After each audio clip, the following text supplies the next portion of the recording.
Mae Bedwyr o cwmni awyr agored Pellennig. Da ni heddi mynd i wneud chydig bach o ddangos i chi y camau cyntaf i ddod i ddysgu syrffio. So, da ni'n byw mewn gwlad gyda arfordir mwy na lai reid rownd gyda llefydd syrffio neis.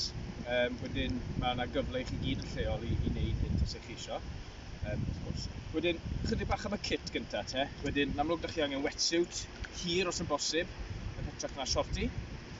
Mwyn cadwch chi'n gynnes, ond hefyd efo sglefrod môr, jellyfish, na'n stopio nhw gallu pigo chi trwy wetsuit. Sgidiau, yn enwedig y llan o isel, achos mae'n ambell i greadur na sy'n gallu pigo'n traed ni. Ond wrth gwrs, mae'n dibynnu ar y tymor. Dwi ddim yn gwisgo sgidiau yn yr haf, ond yn y gwanwyn hydref y gaeaf dwi yn. Menig, pan mae'n oer, a wedyn pan mae'n ofnadw oer, mae'n hwd hefyd, iawn. A wedyn mae gyd yn dibynnu ar trwch eich wetsuit chi o ran pa adeg o'r flwyddyn ydych chi'n mynd. Felly, dyna fras y kit, y bwrdd syrffio, holl bwysig wrth gwrs, cael yr un cywir, peidiwch am mynd disgyn i'r trap o cael un rhy fach pan ydych chi'n dysgu. So, mae lot o bobl yn mynd i siop a prynu'r rhai sy'n edrych yn cool. Dych chi angen rhywbeth 8 troedfedd os ydych chi'n oedolyn neu'n teenager. 8 troedfedd, digon o volume yn efo, fel bod chi'n dal tonne'n hawdd. A wedyn y darn holl bwysig, a peidiwch am mynd i syrffio heb hwn, ydy tenyn. Iawn? Mae tenyn yn cadw'r bwrdd efo chi. Mae'n mynd rownd eich ffêr chi.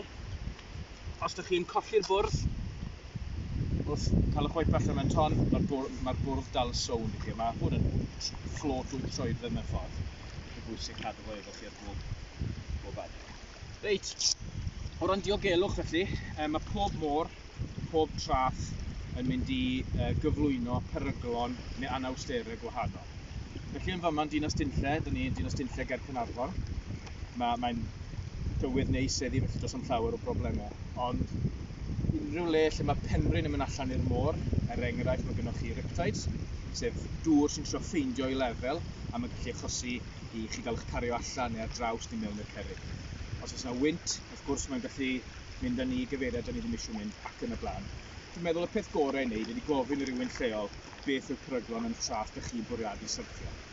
Mynd yn allan o isel i gael gweld os oes yna rhywbeth ar wely'r môr, fel llongrychiadau neu ryw olion gwaith diwydiannol, a wedyn gallwch chi wneud penodol.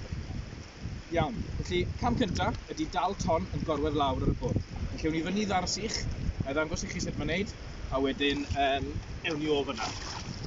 Oce, dilynwch fi.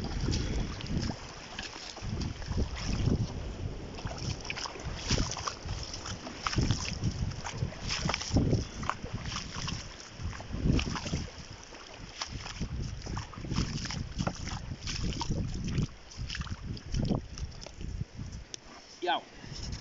Felly mae trwy'r bwrdd sy'n gwneud i ymlaen, yn yw y darn efo'r ffyn sydd yn y cefn. Felly gosodwch ar y trath a byddwch yn ofalus efo'r ffins a'r esgyll a bod nhw ddim yn malu. Felly y safle i orwedd lawr ydy eich traed just yn cyffwrdd diwedd y bwrdd, eich corff yn rhannol y bwrdd, hydrach na o'r un, a'ch breichiau o dan yr ysgwyddau yn barod i wneud y presur i sefyll fyny ar eich traed nes ymlaen. Okay? So pen mlaen, traed just yn cyffwrdd y diwedd, a breichiau o dan yr ysgwyddau. Os ydych chi'n dal tonnau, a mae'r bwrdd yn codi fyny, mae'n golygu bod eich pwysau chi rhy bell nôl. Os ydych bwrdd yn dod fyny, pwysau rhy bell. Os ydych chi'n dueddol o weld blaen y bwrdd yn mynd o dan y môr, neu dan y dŵr, mae'n golygu bod eich pwysau chi rhy bell mlaen. Felly ydych chi angen symud i'r safle cywir. Weithiau mae hynny'n golygu mlaen yn ôl, ond weithiau mae jyst yn golygu codi'ch chest fyny, neu roi'r pen lawr. Mae hwnny'n gallu gwneud y gwahaniaeth hefyd. Oce. Felly, chi'n dal y bwrdd hanner ffordd, chi'n gweld ton yn dod, mae'r ton tua faint yna i ffwrdd o gynffon eich bwrdd, ydych chi angen neidio ymlaen a gleido tuag at y trath. Felly mae'n symudiad tebyg i hyn, ond efo symudiad mewn ymlaen. Mae'n anodd i fi ddangos eich start i'r sych. Ydych chi angen bod yn ninja fyma yn hytrach nag elephant. Os ydych chi yn taro'r bwrdd yn drwm, ydych chi'n golli momentum naturiol y dŵr, y don. Ond os ydych chi fel ninja, ewch chi ddalo a teithio mewn yn hyfryd at y traeth.